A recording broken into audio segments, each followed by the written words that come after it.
Hello, Aries.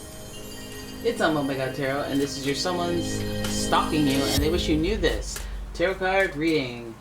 Let's have a look with the astrology reading cards. We're going to figure out who, and then we're going to head into the tarot spread and figure out what's going on. If you'd like your own personal reading, please check out the description. There's a link to my website. And here's your first card. Aries. Virgo. Could be a dark side. Could be a dark-sided Virgo, because it was in reverse, but we'll keep it straight up to Virgo. The energy around you is dutiful, hesitant, and humble, with a discriminating, diligent, and painstaking air. Virgo energy. So this is, I don't want to say sensitive, but I do want to say sensitive.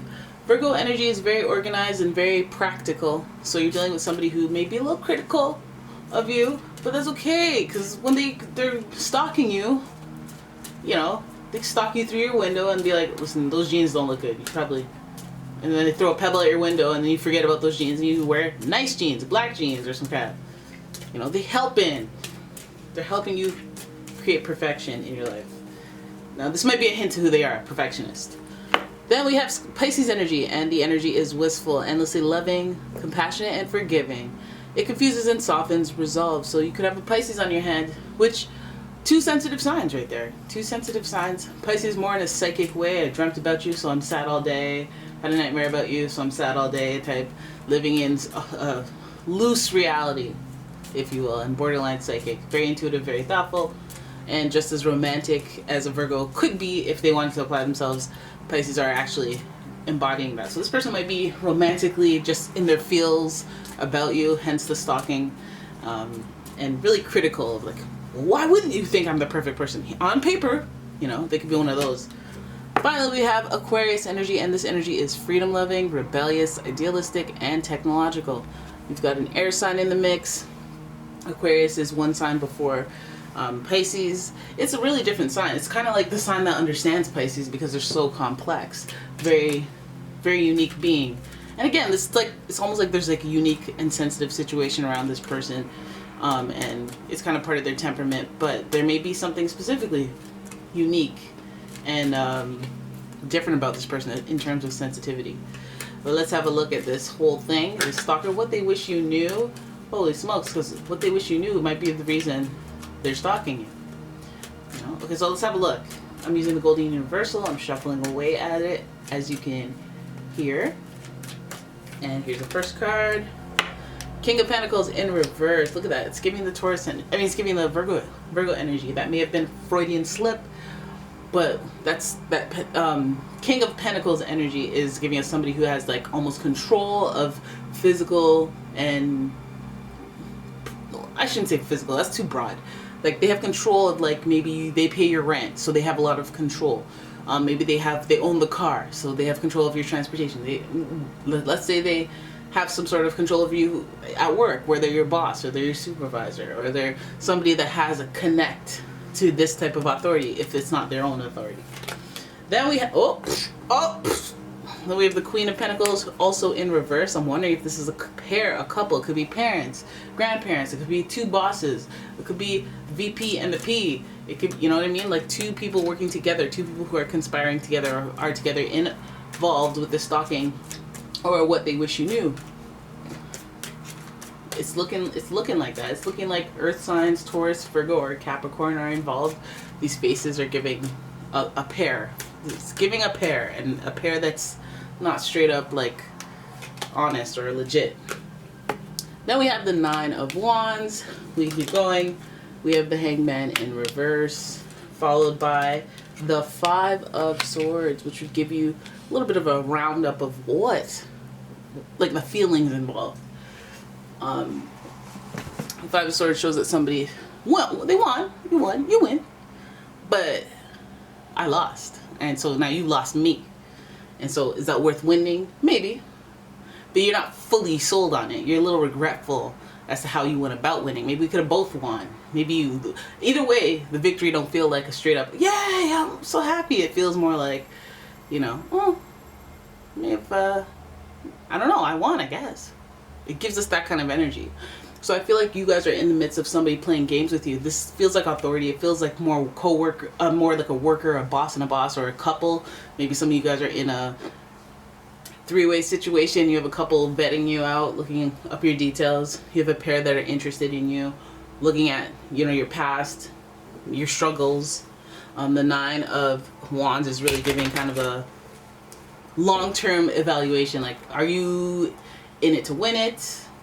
So, like, let's say you guys are getting in touch with somebody who's like a married couple, and their marriage is on the rocks, or there's some turbulence in between them, and you're there feeling stressed out, wondering, even though that, you know, both love you or care about you, whose side you're supposed to pick, what's going to happen, how people are separating, how people are, like, what's the overall long-term impact that this separation is going to have. Or maybe this person's looking into you because on behalf of the other person, maybe they think something's fishy about your connection to either one of them. Either way, eyes are on you. I feel like it's a lot of pressure, even though you have a lot of fire and support for both people. I think that you might be tired, or you might be unenthused about prospects for the future. Having to, this almost gives me, like, if you're a caregiver and you have two sets of grandparents, obviously. So let's say you're a caregiver for both. You end up like that, or you end up being responsible for just two people, or having to take an authoritative position over two people. It could be really stressful, but you could be recognized as the person who needs to do it because you're the most responsible, because that's Nine of Wands energy as well. We do see, like, just this length of time, it feeling long, or it being in the long run, that you have to consider this, because the Hangman here is like saying, hey, you got to change your perspective on things in order to move forward, but there's something that might just be holding you at a standstill. Maybe you guys even have a situation where two people aren't talking, and now you're the middleman.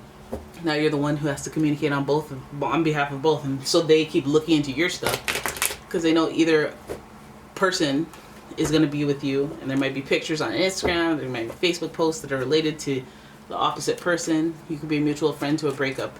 The Five of Swords is definitely speaking to that regret, and this is like long-term regret. So maybe the person that you chose to side with, or the person that you were believing before, may have turned out to not be the person that you wish you gravitated to. Maybe, you know, you could have been through some situations where you're just going, hey, listen, the decision I made, I don't know if it was the right one. I tried to do my best to be fair to both parties or whoever, but in the long run, this person didn't even try to get better. They just became more toxic, or they just became, anyways, life shows you that maybe it's not even about picking one over the other. Maybe you just kind of did that and nobody told you to, or you just kind of gravitated towards mother or father, that boss, and then that whole boss you said, let me gravitate towards this department. The whole department gets shut down. Like, you're, damn it, I should have gravitated to that other one. I made a choice and it was the wrong choice. Stuff like that. So, ain't people looking up into your maybe trying to see what you're doing and what's going on, so that I feel like they're like looking through you for other people, because there seems to be some sort of competitive energy, or some, you know, kind of polarity, the yin to my yang. The what goes up must come, like, this person wants this, I want that. And so they're just kind of using you as a responsible party, probably a fair and honest party, or an ambitious party, because they recognize you as somebody who's responsible, and you have the energy. There's that Wands energy, that fire energy. So I feel like it's kind of it looks kind of like a tug of war that keeps you at a standstill as far as where you can go with each person. Like, and there are just some harsh words that have been exchanged, and I guess it's one of those things where you empathize with both parties, and then maybe you just kind of, life leads you closer to one or the other. And if not, maybe you get exhausted of this whole, like, back and forth of being between two people, because now they're stalking you, now they're having problems with what you do and what you say and stuff like that, and it's just like, you know what, I'm thinking about cutting my losses, and, you know, because damn. Also, what tells me is, like, it's kind of like a broken telephone, or kind of like, I'm looking at you and what you're doing, and it reflects on this other person. Is this a unique circumstance? This Aquarius energy is in charge of, like, networking and your friends and your friends' friends and your friends' friends, and independence within that. And so it's like just showing that. So anyways, there it is. That's your reading. I hope you guys enjoyed it. If you did, please give the video a thumbs up, subscribe to the channel, leave a comment, share the video. And if you'd like to subscribe, go ahead and do that. Bye-bye.